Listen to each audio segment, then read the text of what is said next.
Ben took a bite of his burrito, studying me in that quiet, knowing way of his. Well, if that fiancé of yours doesn't appreciate you, that's on him. I'll say it again, he's a fool.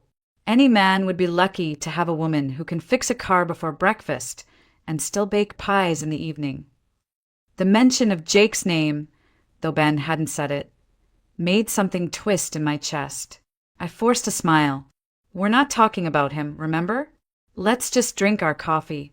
Ben held up his hands in surrender, and for a few minutes we sat on overturned buckets sipping coffee, pretending life was simple. But it wasn't. Not since that night a few weeks ago, when 2 pink lines appeared on a little plastic stick and everything inside me changed. Not since the moment I realized Jake was no longer answering his phone. And especially not since that gnawing fear crept in, that he wasn't coming back at all. I shook my head, pulling the zipper on my hoodie up higher. Nobody at work could know. Armin, the owner, was strict and unforgiving. One hint that I was pregnant and he'd find some excuse to fire me. And I couldn't lose this job, not now. I had bills to pay, savings to build, and a baby coming whether I was ready or not. The dispatcher's voice crackled through the garage speakers, jolting me back. Amber, you're up next. Client downtown, 20 minutes. I tossed the coffee cup and climbed into my cab. Ben called after me. Take it easy out there. And hey, eat something more than coffee today, will you? I gave him a small wave, forcing a smile that didn't quite reach my eyes. As the engine roared to life beneath my hands, I whispered to the silent passenger no one else could see. It's just you and me, kid, we're going to make it. And I pulled out of the garage, straight into a day I couldn't yet know would change everything. The hum of the cab faded as I drove toward my first pickup, but my mind wasn't on traffic or street signs. It drifted back to how I ended up here, alone, pregnant, and trying to hold everything together with a smile that fooled no one. I wasn't always like this. I grew up in Fort Collins, a small town where people knew each other's dogs by name and waved even if they'd never met you. My mom died when I was 5, kidney failure, sudden and cruel, and I never knew my dad. After the funeral, it was just me and my grandpa, Hank Bennett. He was a quiet man with hands scarred from years of farm work and a heart big enough to hold all my pain and his too. Grandpa taught me things most girls didn't learn. I could change a tire before I could drive and rebuild an old Chevy's carburetor by 16. He used to say, "You take care of your own wheels, kid, and no one can tell you where you can or can't go." I loved that. Maybe that's why I left town the day after high school, because I believed I could go anywhere. Denver was loud and fast, but I found a cheap room in an old boarding house and landed a job at a diner.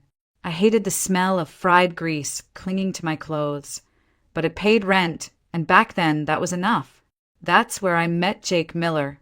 He came in every day at noon, always with the same order: black coffee and a turkey sandwich.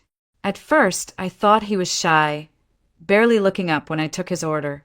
But over time, I noticed the way his eyes lingered a second too long, the way he smiled like I was the only reason he'd stopped by at all. One day, he brought a small bouquet of daisies, my favorite, though I'd never told him, and asked me out.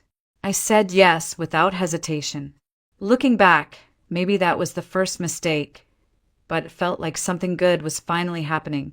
Jake wasn't rich, but he was charming. He said all the right things. How he admired how hard I worked, how he loved that I was independent. Within months, he was helping with rent, and eventually he moved in. I thought it was love, real, lasting love. When I found out I was pregnant, I was nervous but happy. I pictured Jake smiling, pulling me into his arms, saying we'd figure it out together. Instead, he froze.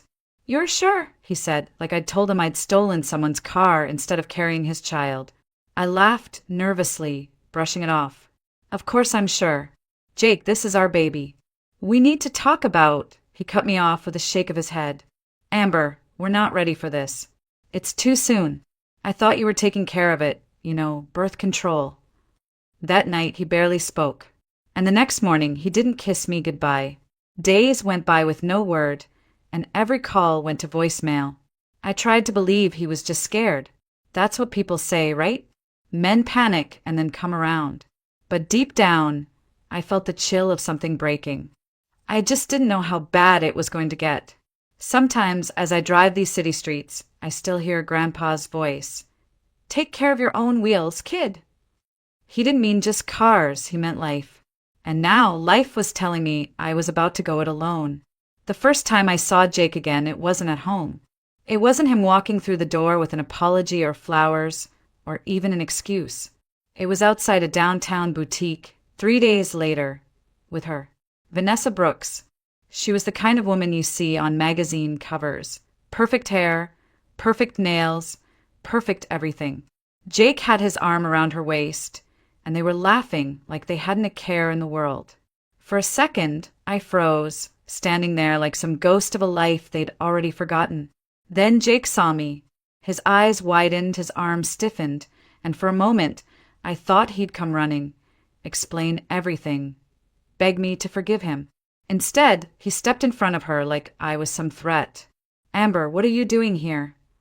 His voice was sharp, defensive. I heard myself say it before I could stop. I'm pregnant, Jake. With your child. We need to talk. Vanessa gave a laugh so soft and cruel it burned. Pregnant? With his child? She looked me up and down like I was some stray dog that had wandered into her world. Sweetheart, you need to move on. Jake has. Jake flinched, but didn't contradict her.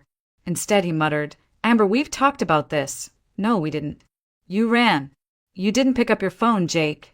You left me wondering if you were lying in a ditch, or if you just didn't care. My voice cracked, and I hated it. Vanessa crossed her arms, glaring. Look, whatever this is, it's over. He's with me now. So why don't you take care of your little problem and stop embarrassing yourself? For a moment, I couldn't breathe. The words hung in the air like poison. Jake actually stepped closer to her, not me. She's right, Amber. We're not in a place for this. You should do what's best. Get rid of it. Get rid of it. Those words sliced through me deeper than anything. This was the man I'd trusted with my heart, my home, my future. And now he was standing there, with his new prize on his arm, telling me to erase the one thing I had left of the life we'd shared. My hand moved before I thought. The crack of my palm against his cheek echoed louder than I expected. You coward, I whispered. You don't deserve to be anyone's father. Vanessa gasped and stepped forward, but Jake held her back, his face red with anger, or maybe shame. Just go home, Amber. This is over. Whatever fantasy you have, it's done. I stumbled away, my stomach tight, tears stinging my eyes. I don't even remember how I got home that night. I just remember collapsing onto the bathroom floor, hugging my knees, rocking like a child. I thought about calling a clinic. I even picked up the phone once. But then I pressed my hand to my belly and whispered, I'm sorry. I'm so sorry. I can't lose you too. For days I barely ate. I didn't go to work. My savings, what little I had, started draining fast. And the loneliness. It was like drowning in open water, reaching for something solid and finding only air. One night, as I sat staring at my phone, Ben knocked on my door. Amber, you okay? I opened the door, mascara streaked and eyes swollen. Ben's face softened instantly. Oh, hell. Come on. Sit. Tell me what happened. And I did. For the first time, I told someone the whole truth. Ben and his wife, Carla, listened quietly, then Carla squeezed my hand. Honey, don't let that man define your life. You're stronger than this. We'll help. That night, something cracked, but not in a bad way. It was the sound of something breaking open, so light could finally get in. The morning after I poured my heart out to Ben and Carla, I woke up feeling different. Still hurt, still raw, but not broken. Carla left a plate of warm pancakes outside my door with a note. You've got this. It made me cry all over again, but in a good way. People did care. Just maybe not the person I'd thought would. That night, over dinner at their place, Ben said, Amber, you ever think about driving a cab? We're short on drivers at the company. Armin, the owner, can be a pain, but the pay's steady. You'd be good at it. You know cars better than half the guys there. At first, I laughed. Me? Driving strangers around all day? Ben, I can barely hold myself together. He shrugged. Maybe that's what you need. Something to keep you moving. And hey, you already know how to fix an engine. That's half the battle. It sounded crazy, but the next morning I was standing in a cramped office while Armin looked me over like I was some risky investment. He was short, stocky, with sharp eyes and a sharper tongue. You ever driven for hire before? No, sir, I said, keeping my hoodie zipped high. He grunted. You got a license, no accidents, no DUIs? Yes, sir. He stared a moment longer, then shoved a stack of papers toward me. Fine. You start tomorrow. Don't be late, don't waste fuel. And don't think I won't know if you take the long way for a bigger fare. There are cameras in every car. I see everything. I nodded, biting back the urge to say something snarky. The truth was I needed this job, and I wasn't about to let some grumpy boss scare me away. The first week was rough, long hours, heavy luggage, passengers who treated me like furniture. But there were good moments, too. An old lady who tipped me with a bag of homemade cookies, a businessman who quietly said, "Thanks for getting me home safe," after a brutal day. Most of all, it kept me busy. No time to sit and think about Jake, no time to cry myself to sleep. Just me, the road, and the little life growing quietly inside me. I kept my pregnancy hidden under loose hoodies and oversized jackets. Some days I felt sick, but I pushed through because every mile, every tip, every dollar I saved was one step closer to being ready when the baby came. And slowly, something strange happened. I started to feel proud. Like maybe I wasn't just surviving. I was building something new. One evening, Ben caught me in the garage, wiping down the cab. "You're smiling," he said, surprised. I smirked. "Guess I am." He clapped me on the shoulder. "Good. Keep it up. You deserve it." At that moment, I didn't know my life was about to take another sharp turn, one I could never have predicted. It was supposed to be an easy shift. A long-haul fare out past the city, good miles, good money, exactly the kind of trip I needed. I was even humming to myself, thinking about baby names as I drove. But when I pulled up to the massive house that had requested the ride, I immediately knew something was wrong. Music thumped from inside, loud enough to rattle the windows. A couple of men in expensive suits stumbled out onto the porch, laughing too hard, drinks in hand. My client was nowhere to be seen. A few minutes later, a man I assumed was the host staggered out, waving dismissively. "Forget it," he slurred. "He's not going anywhere tonight." And just like that, my fare was canceled. Frustrated, I called Armin to explain. His voice crackled over the speaker. "So, that's your problem, not mine. Get back to the garage, and don't even think about billing me for wasted time." He hung up before I could respond. I gripped the wheel until my knuckles went white. It wasn't my fault, but it was still going to cost me. I turned the cab around and headed back toward the city, rain now spitting against the windshield. That's when I saw him. At first, I thought it was an animal in the road, a shadow stumbling out of the tree line, half collapsing onto the shoulder. I slowed, heart pounding. When I got closer, I realized it was a man, tall, broad-shouldered, but filthy, clothes torn and smeared with dried blood. I hesitated. Picking up strangers in the middle of nowhere at night was a great way to end up on the evening news. But I couldn't just leave him there. I pulled over, rolled down the window. "Hey, you okay? Do you need help?" He tried to speak, lips cracked and trembling. "Please help me." And then he collapsed right onto the wet asphalt. Damn it! I jumped out, tugged his arm over my shoulder. He was heavy, and my belly ached with the effort, but somehow I got him into the back seat. On instinct, I sped straight to the nearest hospital, talking to him the whole way like that would keep him conscious. "Stay with me, okay? We're almost there. My name's Amber. You're going to be fine." He mumbled one word, "Liam," before slipping out cold again. At the ER, the nurses whisked him away. I stayed long enough to give my statement, Even paid for the intake because he had no wallet, no ID. I told myself it was the right thing to do. But as I walked back to my cab, soaked and shivering, I wondered what kind of trouble I'd just stepped into. When I got back to the garage, Armin was waiting, arms crossed. "You think this is a charity?" he barked. "Cameras show you picked up some random bum. You cost me fuel and time." "He was bleeding," I snapped. "He could have died."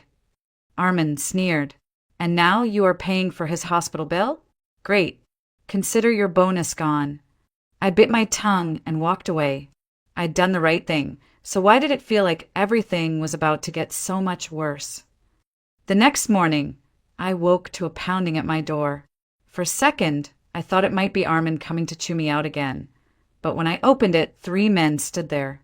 2 were clearly bodyguards, big, stiff, hands clasped in front. The third man looked like he had just stepped out of a country club. Tailored suit, gold cufflinks, a watch worth more than my entire apartment.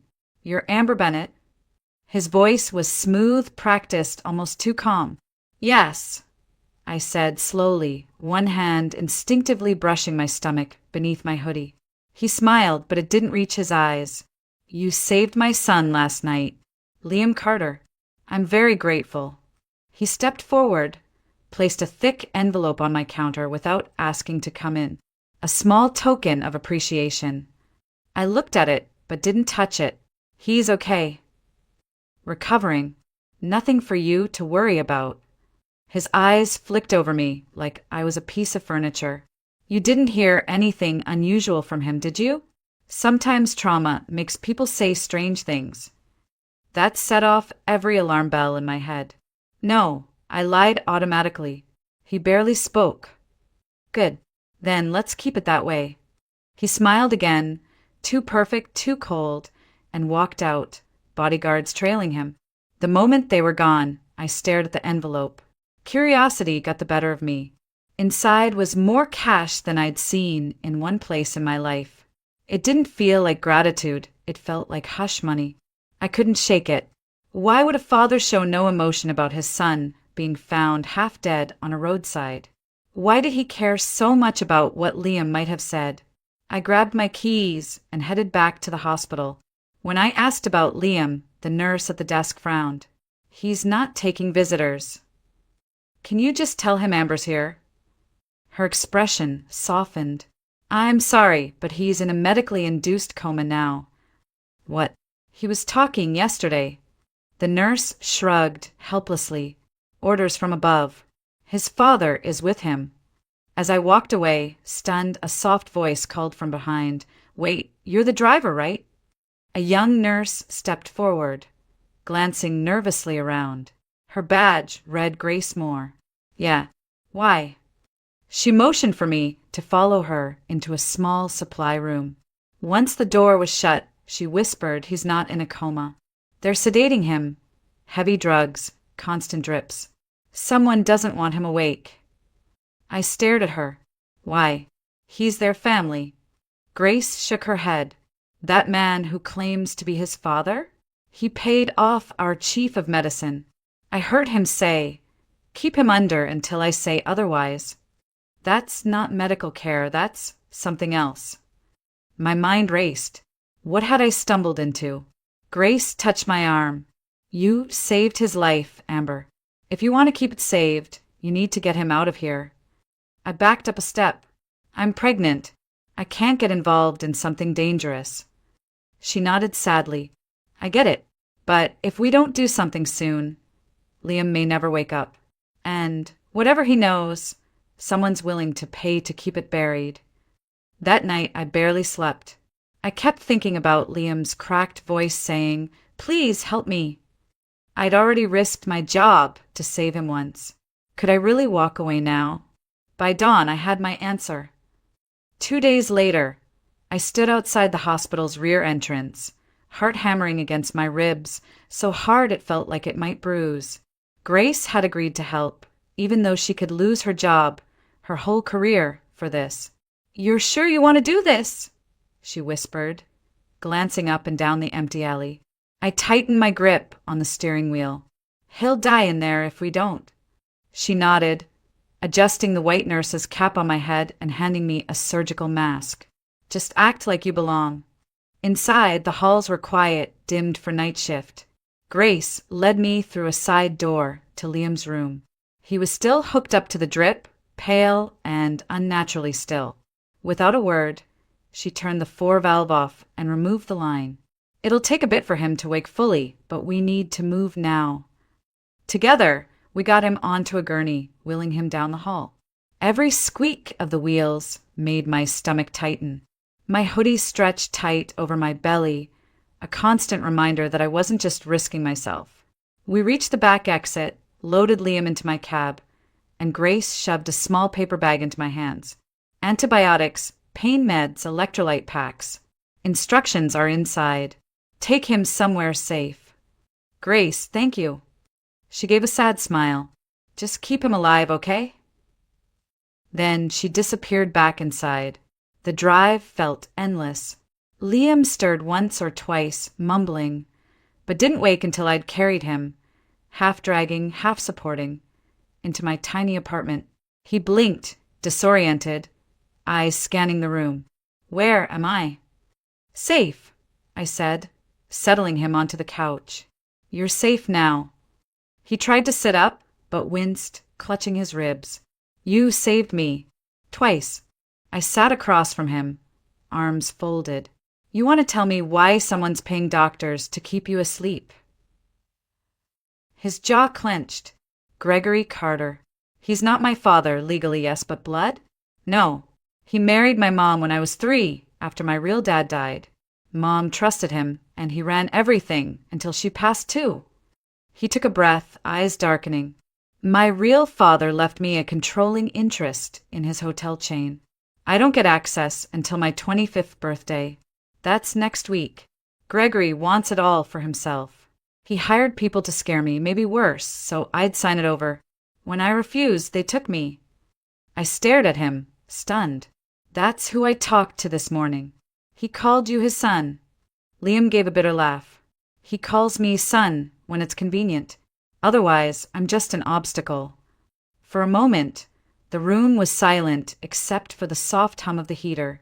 I looked at him, this half-broken man I barely knew, and felt something shift inside me. I had come here to start over, to build a life from scratch. And here was someone whose life was being stolen in plain sight. You're not going back there, I said firmly. Not while I'm breathing. A faint smile touched his lips. You don't even know me. I shrugged. I know what it's like to be thrown away like you don't matter. I'm not letting that happen to you. For the first time in weeks, I saw something in his eyes besides pain. Hope. He whispered, "Thank you, Amber." I nodded. Rest. Tomorrow we figure out our next move. As he closed his eyes, I pressed a hand to my belly. We're in this together now, little one, I whispered. Like it or not, we just became part of something bigger.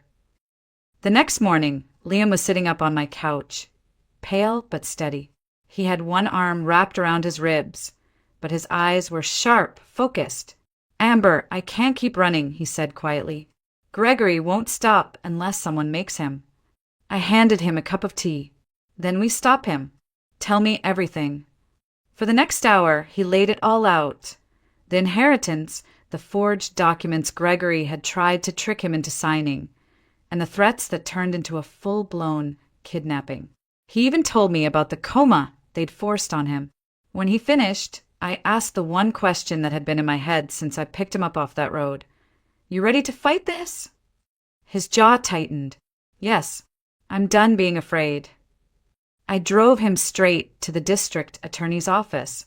Walking in with a man who still had bandages on his face and bruises on his neck drew a lot of attention, but Liam didn't care. He told them everything on record under oath.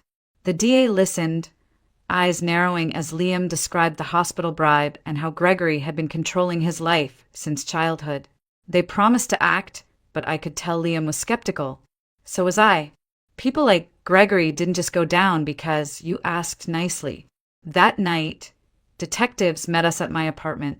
They had questions for me, too, about the night I found him, and about Gregory's mysterious gratitude visit, an envelope full of cash. I told them everything. The investigation moved fast, faster than I expected. By the end of the week, Gregory was in handcuffs, shouting at the cameras as they shoved him into a cruiser. He looked straight at me across the parking lot and hissed, "This isn't over, girl. You ruined everything." For the first time, I didn't flinch. I just stared back, hand resting protectively over my belly, and said, "You did that all by yourself." Liam's case dominated the news for days. His father's death years ago, the suspicious financial moves, the kidnapping, all of it came out. Gregory's power crumbled like dry paper, and with it, the threats against Liam disappeared. When it was over, Liam was free to take control of his inheritance and his life. But when he showed up at my apartment, holding a modest bouquet and looking suddenly shy, I knew money wasn't what mattered to him. "You saved me," he said simply. "And not just my life. You saved everything I thought I'd lost." For a moment, I couldn't speak. No one had ever said something like that to me. He smiled softly. "Amber, I want to be part of this. Your life. Your baby's life. If you'll let me." I felt tears prick my eyes, but for the first time, they weren't from sadness. "We'll see," I whispered, smiling back. "One step at a time." That night, I sat by my window, watching snow begin to fall on Denver streets. For the first time in months, I felt something I'd thought was gone forever: hope. Time has a way of softening even the sharpest edges. In the weeks after Gregory's arrest, life slowed into something almost gentle. I still drove my taxi when I could, but Liam insisted on helping in any way possible, paying for groceries, taking me to prenatal appointments, even fixing up a second-hand crib he found online. At first, I resisted. "You don't owe me anything, Liam," I said one evening as he tightened the last bolt on the crib. He looked up, eyes steady. "Amber, this isn't about owing. It's about wanting to be here." And he was. Every day. We didn't talk about what we were exactly. Friends? Partners? Something more? But every time he smiled when he felt the baby kick, or every time he stayed up late assembling baby clothes I'd bought at thrift shops, my walls cracked just a little more. When labor came, it was the middle of the night, sharp and sudden. I panicked, of course I did. But Liam was calm, steady as ever. "You're okay.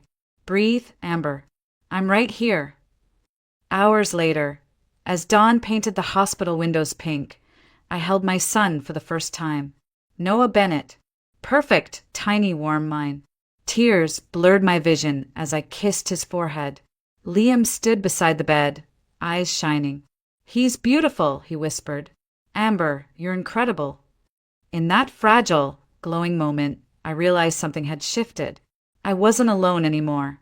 Days later, as I sat in the hospital bed, Noah sleeping in my arms, Liam walked in with something small in his hand. A ring. Simple, understated, but beautiful.